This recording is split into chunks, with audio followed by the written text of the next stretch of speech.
नमस्कार दोस्तों, भक्ति साधना चैनल पर आप सभी का हार्दिक स्वागत है। अगर आप हमारे चैनल पर पहली बार आए हैं तो चैनल को सब्सक्राइब कर लें और वीडियो को लाइक करें और एंड तक पूरा देखा करें। दोस्तों, आज हम आपको करवा चौथ के व्रत के बारे में बताने जा रहे हैं। करवा चौथ का व्रत जो कि हर हिंदू सुहागन महिला के लिए बहुत ही महत्वपूर्ण होता है। करवा चौथ का व्रत हर सुहागन महिला अपने पति की लंबी आयु के लिए अवश्य करती है। इस व्रत को एक त्योहार की तरह मनाया जाता है। ये व्रत हिंदुओं में सबसे ज़्यादा पवित्र एवं प्रसिद्ध है। तो चलिए अब हम आपको बताते हैं इस बार करवा चौथ किस तारीख को है। तो हिंदू पंचांग के अनुसार कार्तिक माह में कृष्ण पक्ष की चतुर्थी तिथि का आरंभ 20 अक्टूबर 2024 को सुबह 6:46 पर होगा और अगले दिन यानी कि 21 अक्टूबर 2024 को सुबह 4:16 पर चतुर्थी तिथि समाप्त होगी। अतः इस हिसाब से करवा चौथ इस बार 20 अक्टूबर को मनाया जाएगा। तो अब बात करते हैं करवा चौथ व्रत की विधि के बारे में। दोस्तों, करवा चौथ की व्रत की विधि में आपको सबसे पहले नहा धोकर 16 श्रृंगार कर लेना है। उसके बाद आपको एक चौकी लेनी है और उस पर एक लाल रंग का वस्त्र बिछा लेना है। चौकी पर नीचे आपको चौक बना लेना है, क्योंकि चौक बनाने के बाद ही चौकी को स्थापित किया जाता है। कभी भी खाली भूमि पर चौकी को नहीं रखा जाता।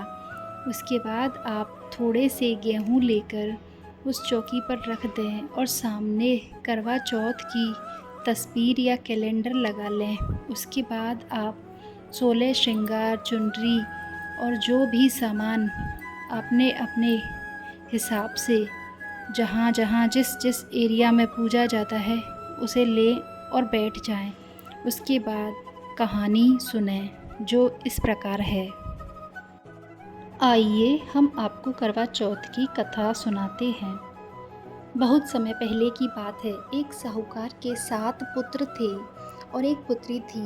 सभी सातों भाई अपनी बहन से बहुत प्यार करते थे। उसका नाम करवा था।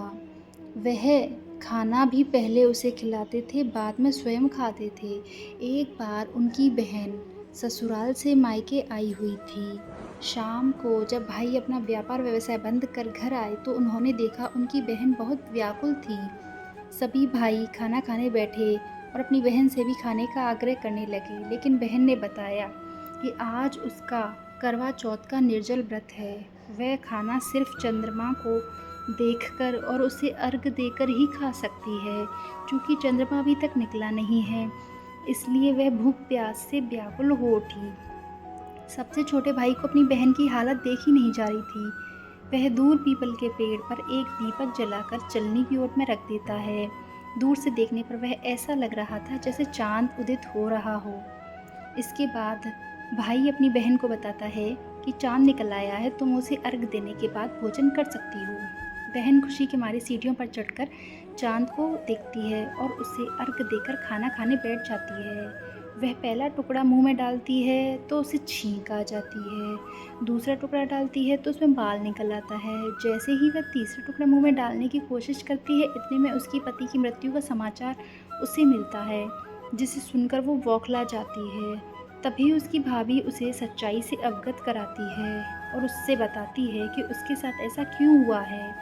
करवा चौथ का व्रत गलत तरीके से टूटने के कारण उससे देवता नाराज हो गए हैं और उन्होंने ऐसा किया है। सच्चाई जानने के बाद करवा निश्चय करती है कि वह अपने पति का अंतिम संस्कार नहीं होने देगी और अपने सतीत्व से उन्हें पुनर्जीवन दिलाकर रहेगी। वह पूरे 1 साल तक अपने पति के शव के पास बैठी रहती है, उसकी देखभाल करती है। उसके ऊपर उगने वाली सुईनुमा घास, जिसे कुश कहते हैं, वो एकत्रित करती रहती है। 1 साल बाद फिर करवा चौथ का दिन आ जाता है। उसकी सभी भाभियाँ करवा चौथ का व्रत रखती हैं। जब भाभियाँ उससे आशीर्वाद लेने आती हैं तो वह प्रत्येक भाभी से कहती है, यम सुई ले लो, पिया सुई दे दो, मुझे भी अपनी जैसी सुहागन बना दो, ऐसा आग्रह करती है। लेकिन हर भाभी उसे अगली भाभी से आग्रह करने का कहकर चली जाती है। इस प्रकार जब छठे नंबर की भाभी आती है तो करवा उससे भी वही बात दोहराती है।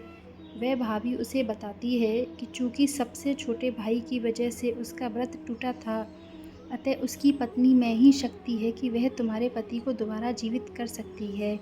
इसलिए जब वह आए तो तुम उसे पकड़ लेना और जब तक वह तुम्हारे पति को जिंदा ना कर दे, उसे नहीं छोड़ना।